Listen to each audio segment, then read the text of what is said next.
Ce soir, nous abordons un sujet qui a secoué l'Amérique et qui résonne bien au-delà des frontières, soit l'assassinat de Charlie Kirk, figure conservatrice et chrétienne engagée. Au-delà de la tragédie, cet événement met en lumière un climat politique de plus en plus polarisé où la violence s'invite désormais dans le débat public. Les réactions des médias, parfois empreintes de compassion, parfois jugées déplacées, soulèvent des questions profondes sur l'état de nos démocraties et de nos sociétés. Pour en discuter, j'accueille Richard Descaries, chroniqueur politique, conseiller d'expérience et chrétien engagé, afin de mieux comprendre ce que révèle ce drame et quelles leçons nous pouvons en tirer. Mais juste avant, je vous présente une courte vidéo que Marc-Antoine a préparée pour vous aujourd'hui. I was always naturally conservative, loved America, loved the values that our country stood for, and I never understood why you'd want to deviate from that. I go around universities and have challenging conversations, and because that's what is so important to our country, is to find our disagreements respectfully, because when people stop talking, that's when violence happens. Charlie Kirk has died after being shot in the neck while speaking at an event at Utah Valley University. The 31-year-old conservative activist was hosting a packed outdoor event, the first stop on his American comeback tour, when a single shot was fired. Video of the scene showed Kirk was about to answer a question on mass shootings when the shot rang out. Harrowing footage shared online shows the moment Kirk was struck, he was immediately rushed from the scene and taken to a local hospital where he was declared dead. President Donald Trump posted on Truth Social asking for prayers for Kirk. Il y a des imbéciles qui célèbrent ça, qui applaudissent, qui se moquent de ça, qui trouvent ça drôle. Et je trouve que c'est d'une indécence. J'ai pas de mots pour ça. C'est qui va plus donner de conférence? Qui? Charlie Kirk. Oui. Écoute... Excusez-moi pour cet humour noir en fin de chronique. Il y avait 31 ans, là, de campus en campus pour discuter, pour débattre avec des jeunes, pas d'accord avec ses positions. Pas d'accord, là. Mais est-ce que ça vaut une balle et ça vaut de célébrer, de se moquer de la mort? Un père de famille. And the American way of life is very simple. I want to be able to get married, buy a home, have kids, allow them to ride their bike till the sun goes down, send them to a good school, have a low-crime neighborhood, not to have my kid be taught the lesbian, gay, transgender garbage in their school. Bonsoir, Richard. Bonsoir. Richard, c'est une bien triste nouvelle qui est tombée sur les États-Unis, sur l'Amérique et sur le monde entier hier, parce que Charlie Kirk était suivi par des milliers, centaines de milliers, si ce n'est pas des millions de followers sur les médias sociaux. Richard, qu'est-ce que révèle l'assassinat de Charlie Kirk sur l'état de la démocratie américaine et la montée de la violence politique? Bien, en fait, on est dans une guerre culturelle, il faut se le rappeler. On ne prend pas le mot guerre à la légère, là. C'est une guerre culturelle. Quand il dit le garbage enseigné à vos enfants à l'école, il est tout à fait dans le mille. Alors, il n'y a pas de démocratie, on le dit souvent. Lui, c'était quelqu'un qui faisait justement la promotion de ce que doit être la démocratie, c'est-à-dire venez débattre ouvertement, là, sans se cacher derrière les médias de masse et tout ça. Et il n'y avait pas peur de personne, et les jeunes arrivaient avec des arguments ficelés par l'idéologie qui est toujours présentée dans... les jeunes ont 20 ans, c'est sûr qu'ils ne connaissent pas autre chose que ce qui ont été enseignés pendant une quinzaine d'années. Et il arrivait, puis il les désamorçait avec un mot ou deux. C'était une école, ce gars-là, d'argumentaire politique, mais il n'y avait pas de malice. Il arrivait avec des arguments tellement solides que même les opposants s'effondraient devant lui. Et c'est devenu un spectacle, parce qu'il y a eu beaucoup de succès parce que c'est un MAGA, là, il a toujours été derrière l'élection de Trump. Son problème, c'est que c'est un sioniste qui a embarqué avec le gouvernement Trump, et là, il s'est retrouvé avec la situation en Israël, à commencer à voir, un peu comme Candace Owens, qui sont à peu près les deux dans le même âge, qui sont vraiment percutants dans leur analyse et leur approche. D'ailleurs, elle est ébranlée là, depuis cette affaire-là. Mais lui, naturellement, on comprend que personne ne mérite une telle situation. Non. Mais encore, après son décès, il fait révéler l'horreur de la population, que ce soit aux États-Unis ou partout, On l'a vu avec nos animateurs crétins là, qui ont dit des conneries. Donc, c'est révélateur. Ça devrait faire école auprès des gens qui ont du bon sens de voir ce que ça crée. Donc, c'est contre ça qu'on se bat. On se bat contre les gens qui ne respectent qu'un seul point de vue, jamais capables de débattre. C'est interdit avec les médias de masse et tout le reste. Ouais. Alors, c'est un peu une révélation, ce jeune homme-là. Et le fait qu'il soit décédé, bien, ça crée un précédent. Donc, son organisme, c'était Turning Point. Mais je pense que c'est un turning point, là, ce qu'on vient de vivre là. Habituellement, c'est les présidents américains, c'est les personnalités qui sont tirées à bout portant. Et moi, je pense que c'est un acte professionnel et non pas quelqu'un qui sort un pistolet à 10 pieds. Là. On voit que tout est ciblé au quart de tour. Donc, est-ce qu'il y en a qui trouvaient que son changement de paradigme des dernières semaines, là, parce que là, il commençait à dire c'est inacceptable, Israël, c'est un coup monté le 7 octobre. Il commençait à dénoncer ce qui est apparent pour tout le monde qui veut voir, mais jamais lui avait été contre ça.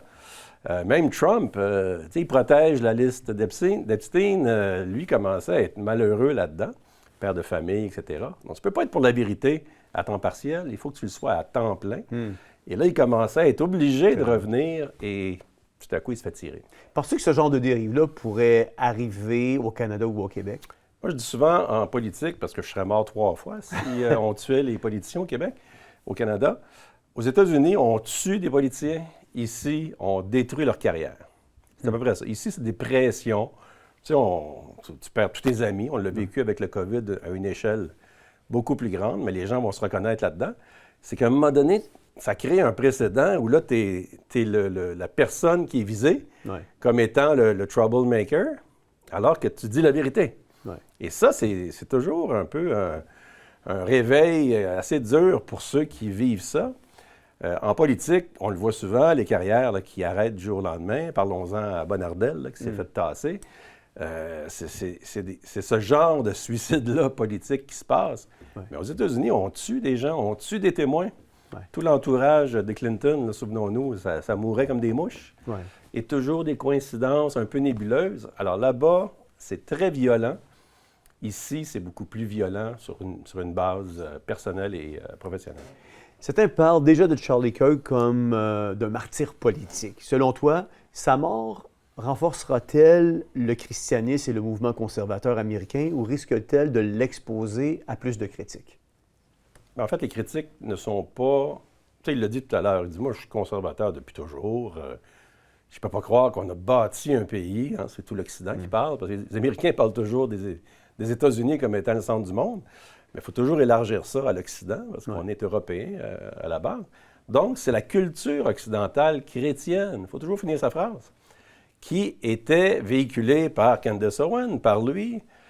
Quelque part, Trump joue toujours un peu le cherry picking, mais il y a quand même une base là-dedans. Aux États-Unis, c'est beaucoup plus ancré qu'au Canada.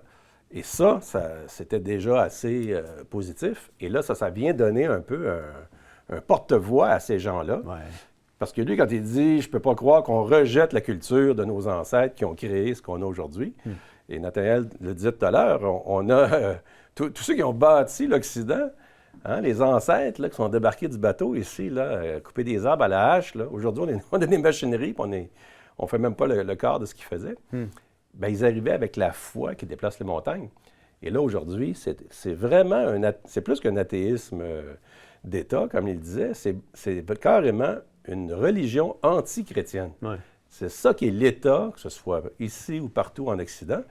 Et aux États-Unis, il y a plus de résistance parce que les droits individuels sont plus protégés. Il y a une force de ce côté-là, d'où le port d'armes que Charlie Kirk défendait. Il disait que ça vaut la peine qu'il y ait du monde qui meurt de temps en temps pour avoir la liberté du port d'armes. Est-ce que tout ça est interrelié pour essayer d'en faire un cas?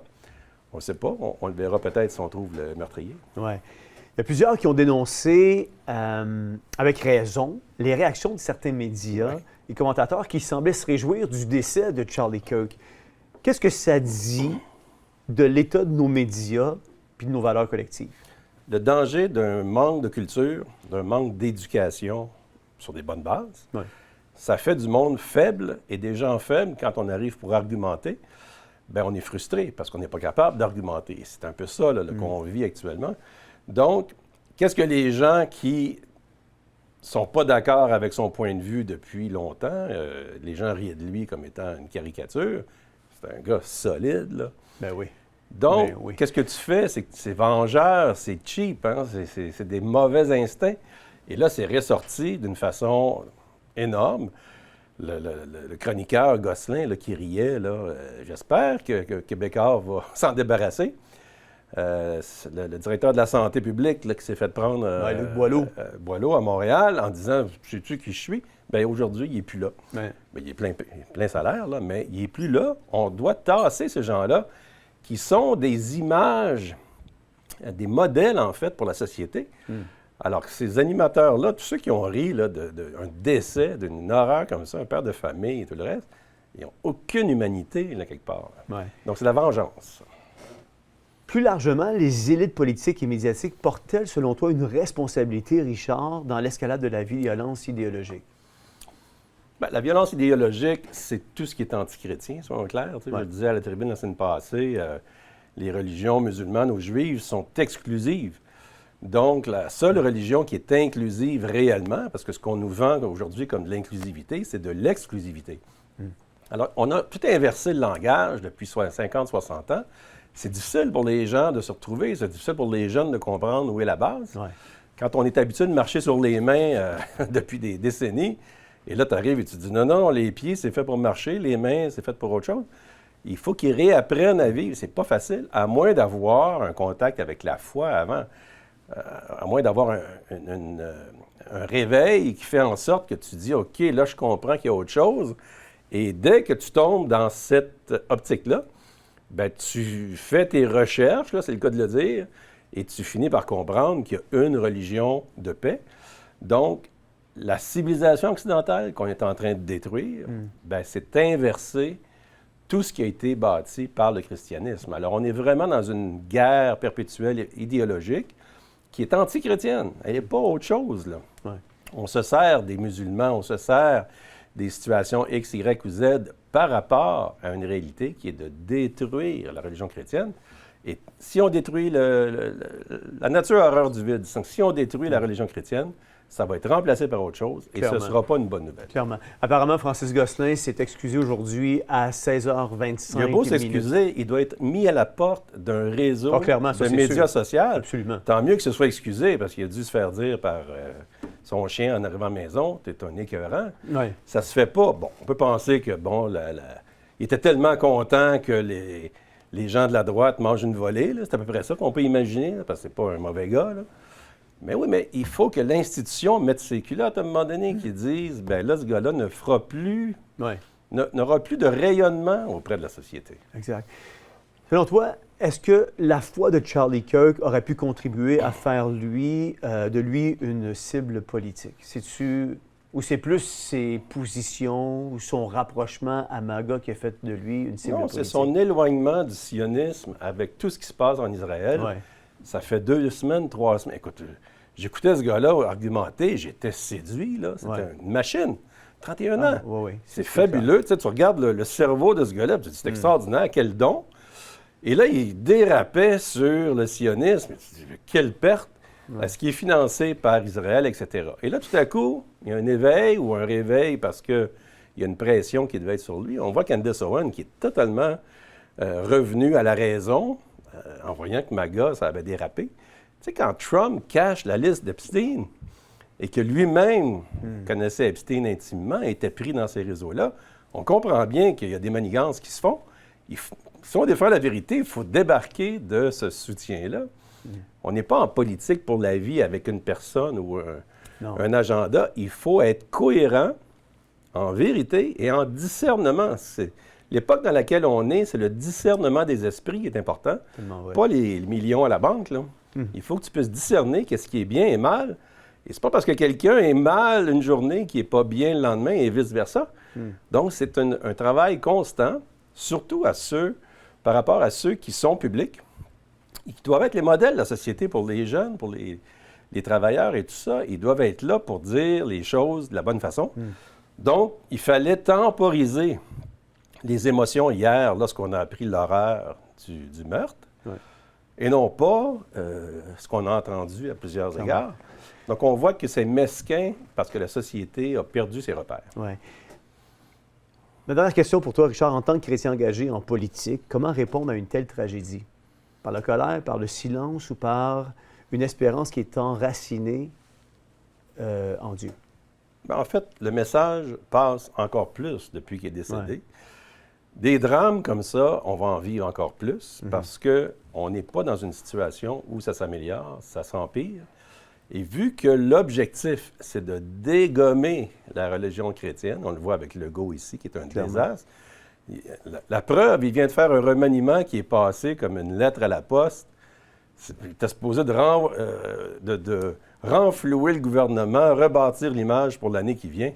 Ça n'a même pas fait une ligne dans les nouvelles. C'est comme s'il a changé Roger pour Denis et vice-versa. Ça va nulle part. Il n'y a pas d'âme dans ce gouvernement-là. Et c'est ça, détruire la société chrétienne dans laquelle on est. Alors, je pense que Kirk, ce que ça crée une attention énorme. Il doit être très trendy actuellement sur les réseaux sociaux. Je le vois partout. Et là, c'est punché, parce que c'est 10 secondes. Lui, c'était des one-liners, bing, bang, bang. Bien, il doit avoir converti peut-être 100 000 personnes depuis hier. Ouais. C'est ça le paradoxe dans lequel on est, parce qu'on est déjà vainqueurs. Nous, ça fait 2000 ans qu'on est vainqueurs. Alors, peu importe les drames qu'on vit, on a gagné. Lui, il est allé au ciel direct, là. C'est incroyable. Tu sais, on peut pleurer sur l'ensemble. Sa femme a été très sereine hier en disant, elle a cité un verset de la Bible en disant, écoutez, nous, on s'appuie sur Jésus. Et non pas c'est triste, etc., ou hystérie. On voit qu'il y a une solidité morale. Ouais. Et ça devrait faire école, en tout cas, espérons-le, parce qu'il était très populaire auprès des jeunes. Ouais. Probablement que des universités américaines vont avoir une réflexion, là, des étudiants de l'université. Clairement. Merci beaucoup, Richard, d'avoir été avec nous ce soir. C'est ce qui complète notre première émission de Théovox Actualité, mais juste revenir sur cet assassinat qui nous interpelle tous sur le plan politique. Il met en lumière une polarisation qui est inquiétante. Sur le plan médiatique, il révèle des dérives morales et sur le plan spirituel, il nous rappelle l'importance d'un témoignage de vérité empreint d'espérance. La mort de Charlie Kirk ne doit pas rester vaine.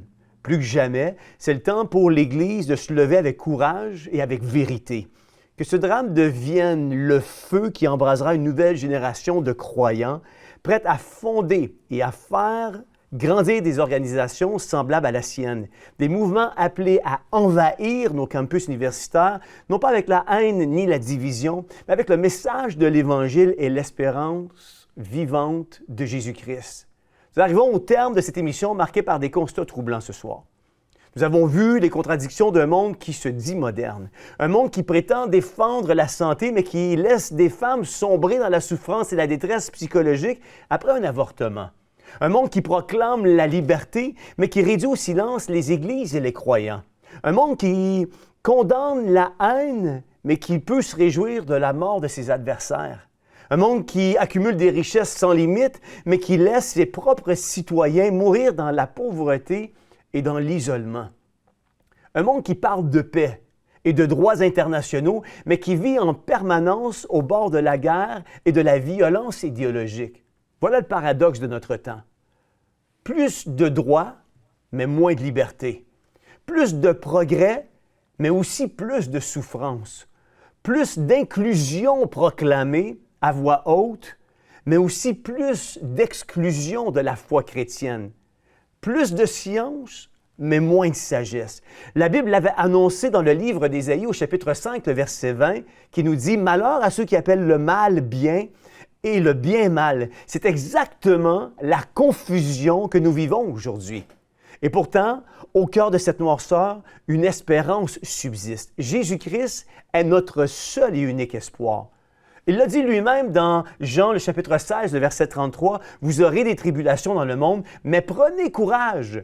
Moi, Jésus, j'ai vaincu le monde. » Ce n'est pas la voix des médias, ni celle des politiciens qui triomphera, c'est la voix de notre Seigneur Jésus-Christ. Et c'est pourquoi nous croyons encore à cette promesse trouvée dans 2 Chroniques, comme Nathanaël l'a partagé d'entrée de jeu un peu plus tôt. 2 Chroniques, le chapitre 7, le verset 14, qui nous dit « Si mon peuple sur qui est invoqué mon nom s'humilie, prie et cherche ma face, et s'il se détourne de ses mauvaises voies, je l'exaucerai des cieux, je lui pardonnerai son péché et je guérirai son pays. » Aucun système humain, aucune idéologie, aucune loi ne pourra jamais remplacer l'espérance qui se trouve en Jésus-Christ.